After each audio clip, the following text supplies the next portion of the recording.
Love has a way of drawing people in. Think about things that you love and want to share with others. Perhaps it's a book that you have to share with someone as soon as you're done with it. You're like, you need to read this, it will change your life.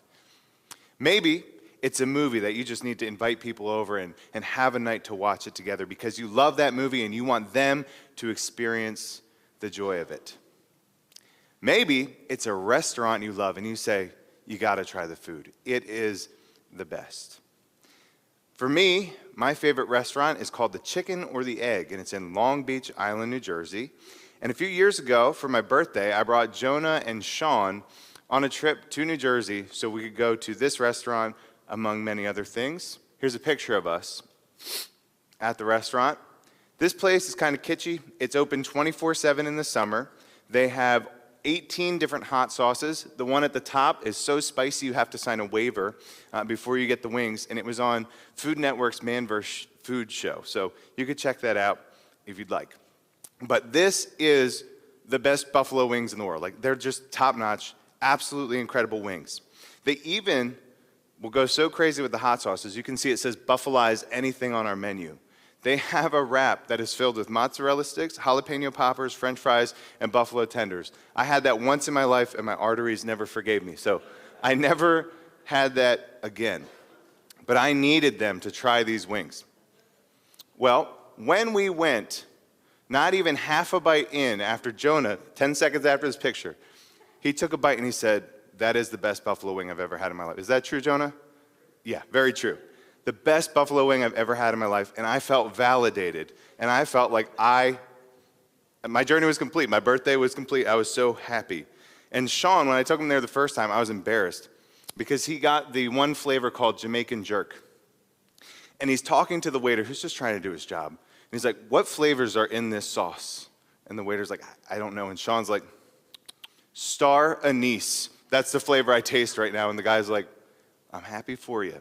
So I always make fun of Sean, and I just say star anise, and he just loses it. So if you talk to Sean anytime soon, make fun of him for that with me. So what's this got to do with spiritual gifts? Well, just as love has a way of drawing people in with things that we love, our spiritual gifts have a way of drawing people in and pointing them to the goodness of the Lord. So we're going to recap real quick what we've done the past 2 weeks. The first week, we talked about how God graciously gives us spiritual gifts, things to use for His glory. And all around the room, you can actually see different ones that we'll talk about, but they include preaching and study and hospitality. And last week, we talked about how we use these gifts well, whether it's proclamation, study, care.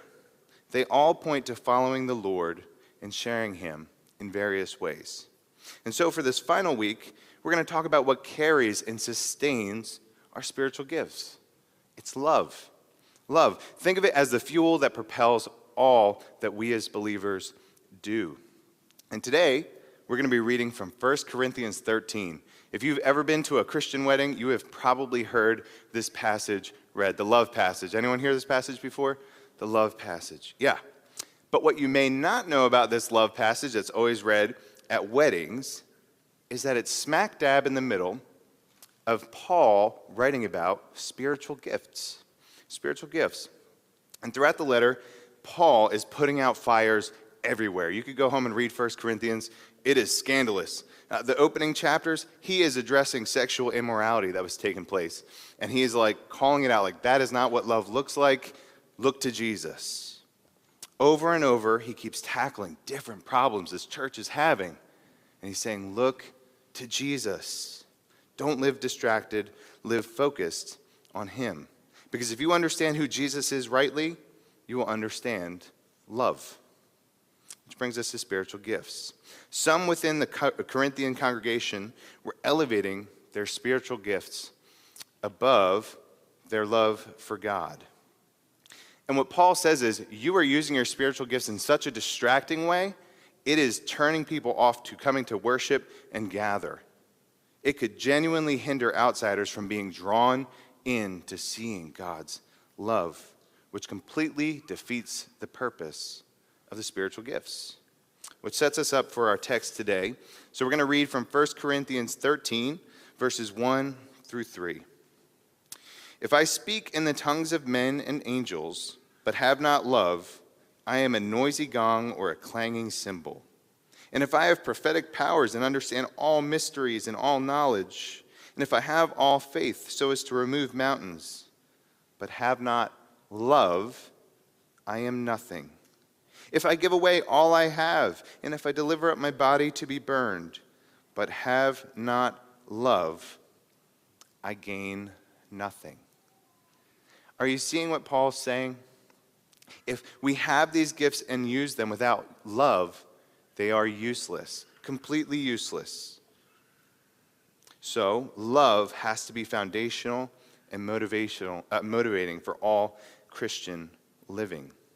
And what Paul's implying is the Corinthian church misunderstood love. They were not looking to Jesus as their source for carrying out love. And he needed to hit them in the head, basically, and remind them, look to Jesus, follow his love. These gifts are to be used in service to others, not for ourselves. So, this was something they had to know. Next week, or actually this week, we're going to be celebrating the big day of love in our country, Valentine's Day. I hope you have your reservations planned. I hope you have your plans. And men, I hope that you get the flowers that you need on time. But here's the thing about Valentine's Day and all about America and the idea of love. We stretch the word love so much, don't we? I can say I love my wife and in the same breath say I love tacos. I just can. I love both things, but obviously it's a very different context. We stretch the word love to the point that it sometimes feels like we don't even know what it really is.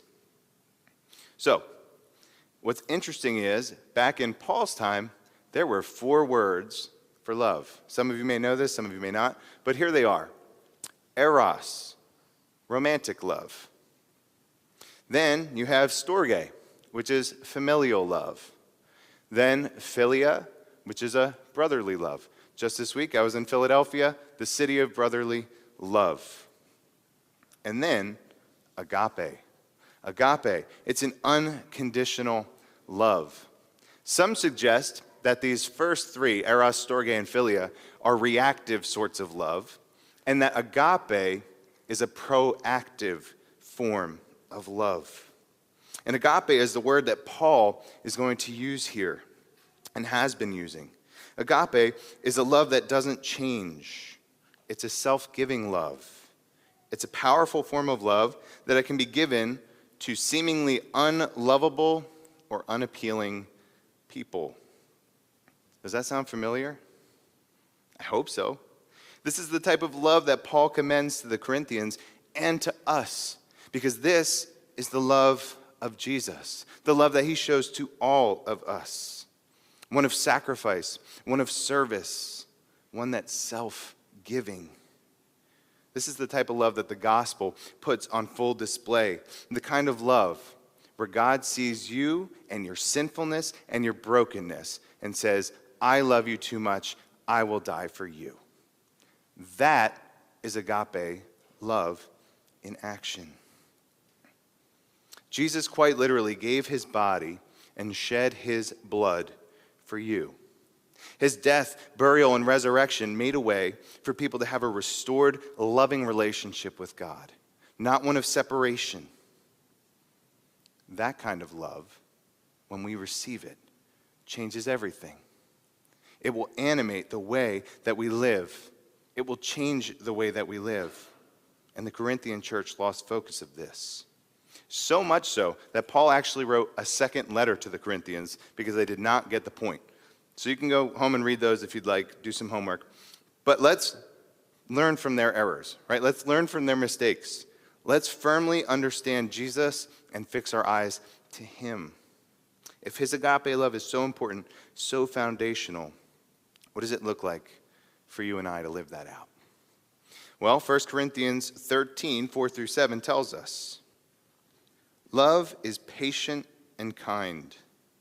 Love does not envy or boast. It is not arrogant or rude. It does not insist on its own way. It is not irritable or resentful. It does not rejoice at wrongdoing, but rejoices with the truth. Love bears all things, believes all things, hopes all things, and endures all things. So the first two things we see that love is, it is patient and it is kind. You may have a translation that uses a word that I prefer for patience, which is long suffering. That word kind of covers everything that I want to talk about. It's this idea of a long fuse, like on a bomb. It takes a long time before it blows up. I once heard a comedian say, "My wife is upset with me because she says I get angry so quick." And he says, "She says I jump from 0 to 60 like that." And he says, "She's wrong. I'm always cruising at 75, ready to go to 100. He does not have a long fuse. He has quite a short fuse. Thank God that he's not like that. Thank God that he has a long fuse.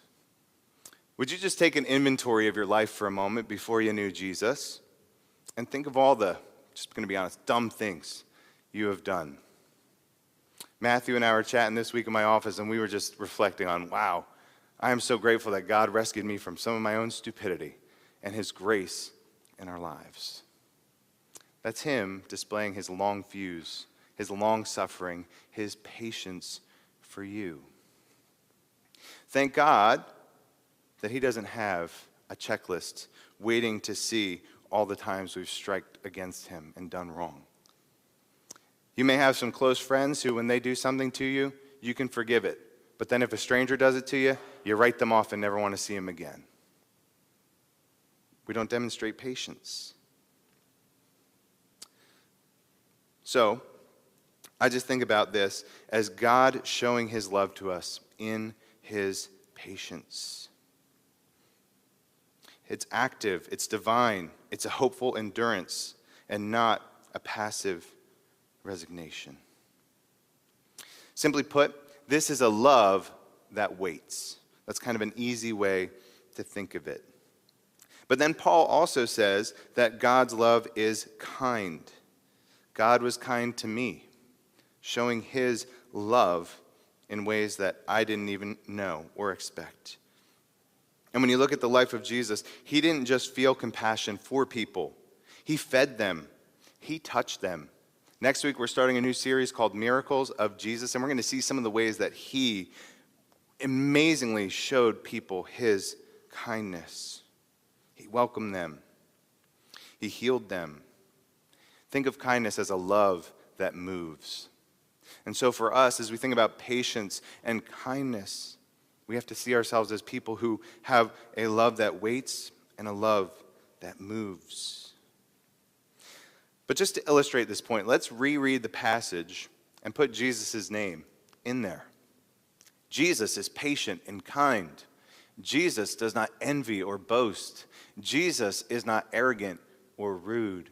Jesus does not insist on his own way. Jesus is not irritable or resentful. Jesus does not rejoice at wrongdoing, but rejoices with the truth.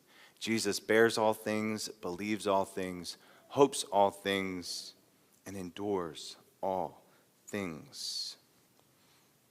Like I said, let's fix our eyes on Jesus and look to him for the source of love and what it looks like in action.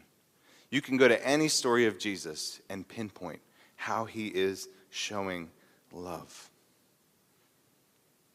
On our own strength, we all fall short of loving this way, which is exactly why spiritual gifts aren't meant to flow from our personality, our natural tendencies, but supernaturally to be an outpouring of God living through us and benefiting and blessing other people. When our gifts are shaped by his patience, his kindness, his love, they draw people in. Now notice something important too. Paul tells us what love is, patient and kind, but he immediately tells us what love is not. And that's not accidental. Love isn't envious or boasting. It's not arrogant or rude. It doesn't insist on its own way. It's not irritable or resentful. It doesn't rejoice at wrongdoing. Why does Paul emphasize these? Because envy, boasting, pride, and irritability, those all happen when we are living at our self-centered, selfish, not others-focused ways. And when it comes to spiritual gifts, we have to make sure that we're serving for the sake of Jesus. And so we're going to do something just here for a sec, a little diagnostic test. And I'm going to give you all just a few seconds to look over this. We are going to look at this same passage, but you can put your own name in there. Put your own name in. This is a little diagnostic test that I've done quite a bit. Put your name in there.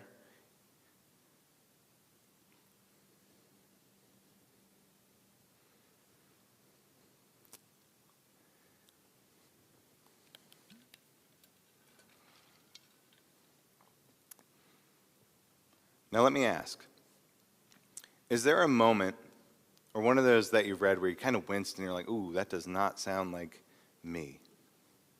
I know it is for me. And if that moment stood out to you, that might be the area where God needs to grow you the most, where you need to ask Him to help you. I know at night when my kids knock on the door after we tucked them in, Daddy, I need water. Okay, fine, I get the water. 20 minutes later, I need you to take my Legos apart. What? I peed my bed. Oh my gosh. Okay. My patience wears thin. It really does sometimes.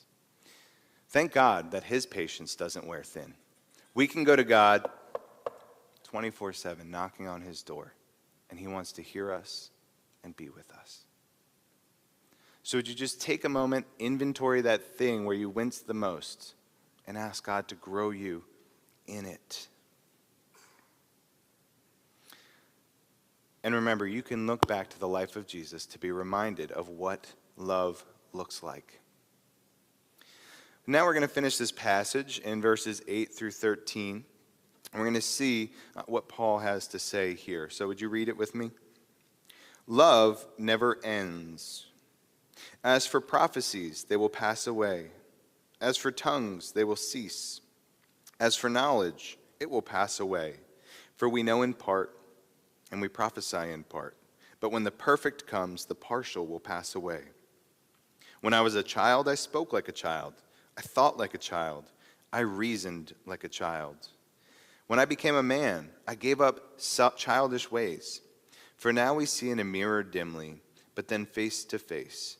Now I know in part, then I shall know fully, even as I have been fully known. So now faith, hope, and love abide. These three, but the greatest of these is love. What Paul is telling us is that spiritual gifts are a temporary vessel that we use to show God's love, but they aren't the fullness of God's love. We're to use them in service to God to show His love, but they will end. God's love won't end. He reminds us that one day when Jesus returns, we won't need these gifts the way that we use them now.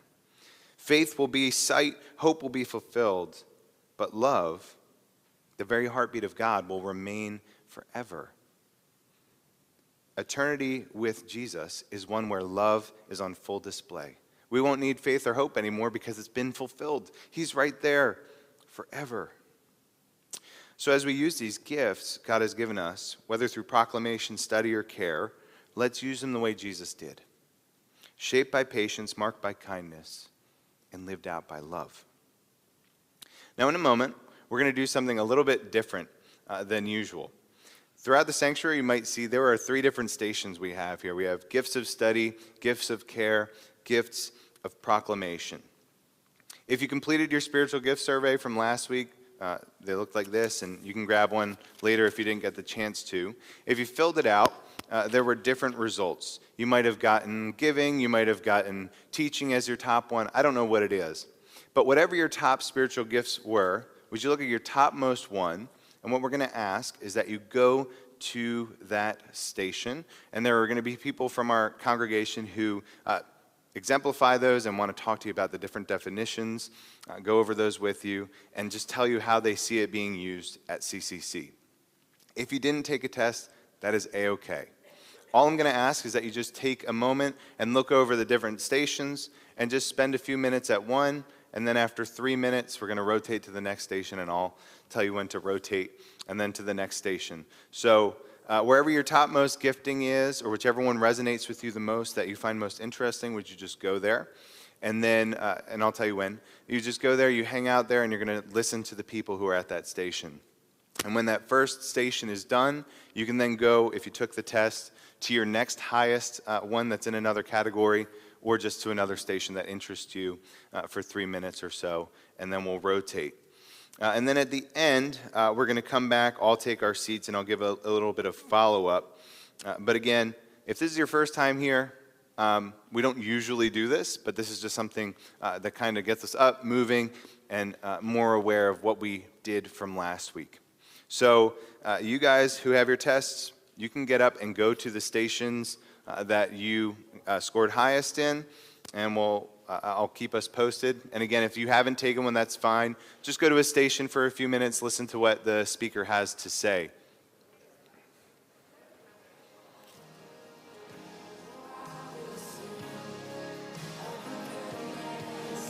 Flow, definitely different, but I hope it was helpful. I hope that was helpful. And I hope that you now have a better understanding of some of the spiritual gifts, what they are, how they work, and what they're for. And overall, I hope you now have a better understanding of God's love.